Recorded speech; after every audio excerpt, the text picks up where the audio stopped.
Hey guys, this is Angel here. Today I'm gonna be cooking the Vietnamese Bún Móc, which is a Vietnamese noodle with pork dumpling, or you can say pork meatball. And here I already cooked the bone broth inside the Instant Pot overnight, and I added my mushroom. This is the dry fungus and onion, which I'm going to mix with the ground pork later. Here I'm putting in some seasoning, just salt, fish sauce, and the usual chicken powder, and I also added some brown sugar cubes. And I boil up a pot of water to boil my vermicelli. As you've seen in my other videos, when you cook the noodles, make sure you put more water than noodles, because you don't want the noodles to soak in all the water and eventually dry out. And you would cook it until it's soft to the touch. So how I test is by breaking one of the noodle. If it's easy to break, that means it's ready to be drained. And once it's done, just drain it out into cold water. Make sure it doesn't stick together later. Make sure you mix everything with a chopstick or some tools. Don't put your hand in there because it's super hot on the bottom and you can burn your hand. Here I just rinse it with cold water, and once it's done I shake it up, and then I'll use my hand once I know it's not hot on the bottom anymore to mix it up. And once the noodle is dry, I like to break it up into chunks that's enough for each bowl. That way it's easier to get. Right now I'm going to stir fry up some onions to put on top of the noodle to make the broth a little more flavorful, and so it looks good as well. And for this onion shallot, I only put in some chili powder or paprika, whatever you call it, to give it some color.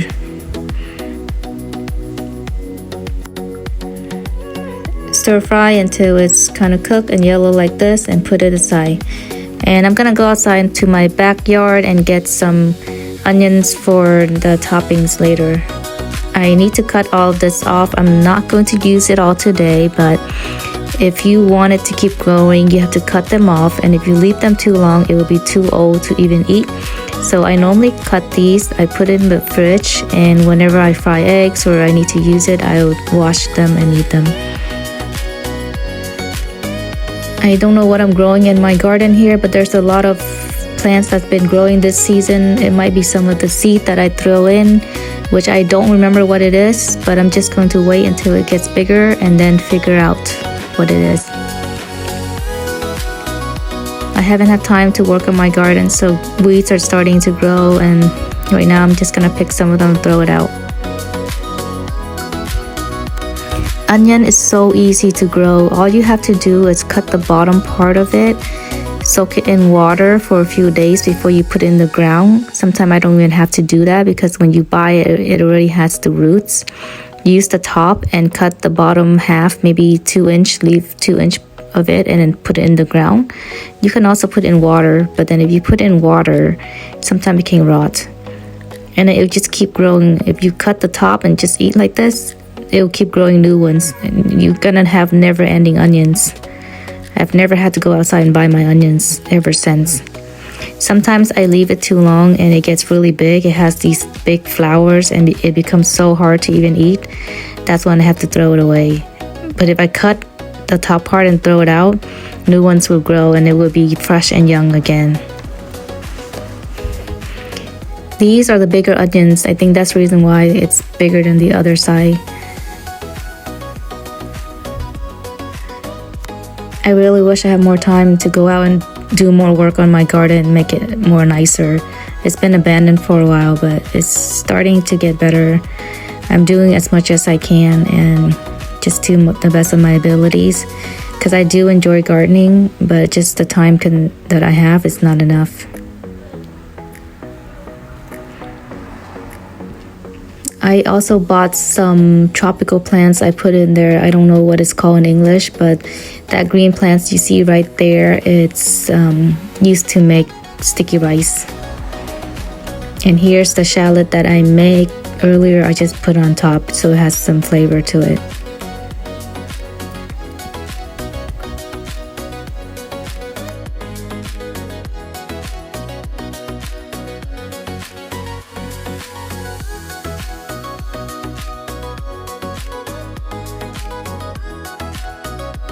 While I was outside, I saw this big orange that dropped to the ground, so I have to take it in before it gets rotten. It's huge.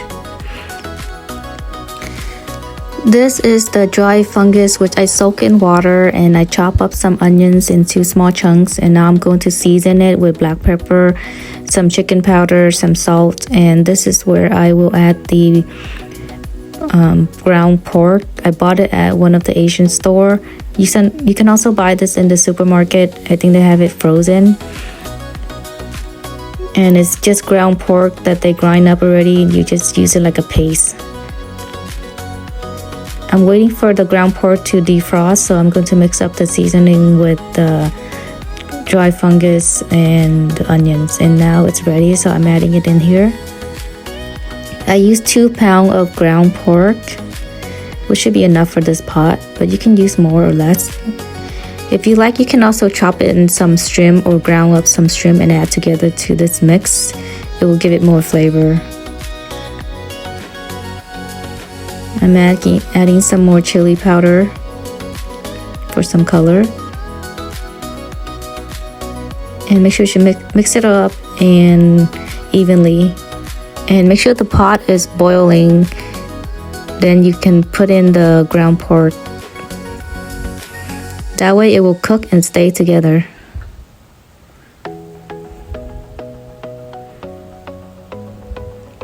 I didn't realize the mushroom looks so weird inside the video. It's giving me goosebumps. Aren't you guys getting the same? Eek. These mushroom, I bought it frozen instead of the canned one.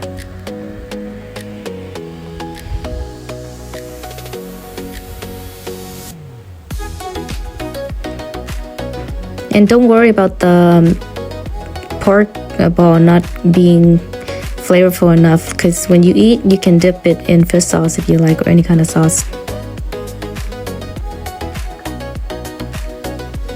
I like to make mine with fish sauce and just add some chili, and I dip it while I eat.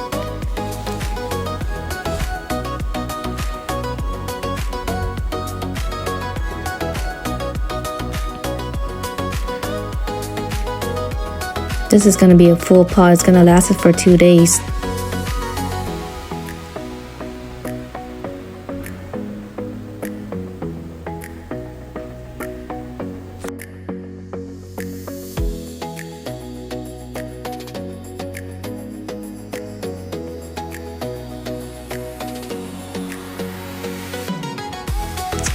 For the broth, you can always add more seasoning if you like, or whichever you like to your taste. But it's just a regular seasoning: fish sauce, salt, chicken powder, which is the thing I normally use for everything. I don't normally like to add sugar, but with broth, I like to add the brown sugar cube. And at this part, you don't want to stir too hard because some of the meat might not be cooked yet. I'm just going to let it boil for maybe 5 minutes and let it cook.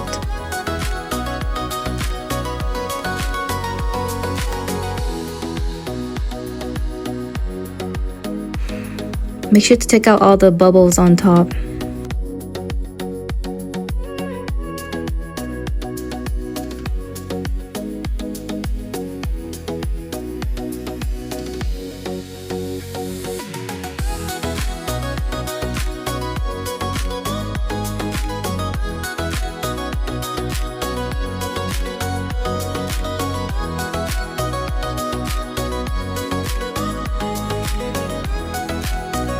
When you add the mushroom and the onions to the ground pork, it gives us a little crunchy taste when you eat. And here are some of the ingredients I'm going to put in when we eat. The meat right there is the chả lúa. It's Vietnamese pork.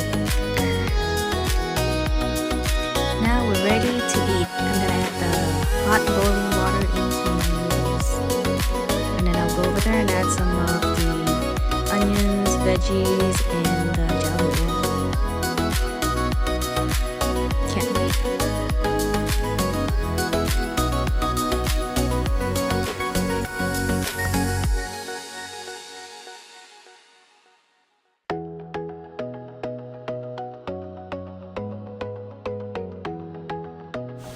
The jalo is basically just ground pork, but then they already cook it. And this is the kind that I bought where I think they fry or grill it.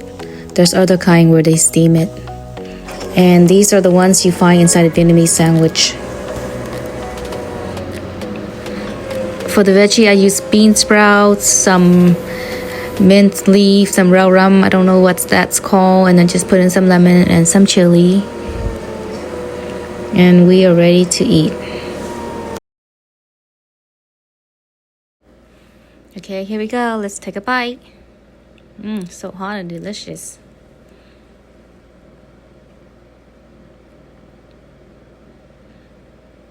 I like to dip mine inside fish sauce and just add some chili in there. You can also add some sugar and limes to your fish sauce to give it some more flavor.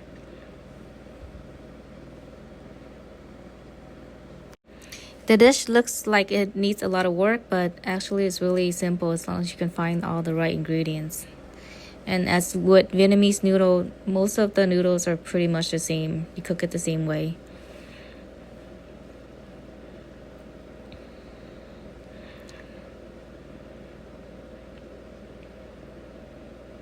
Follow and subscribe to my channel for more, guys. Bye.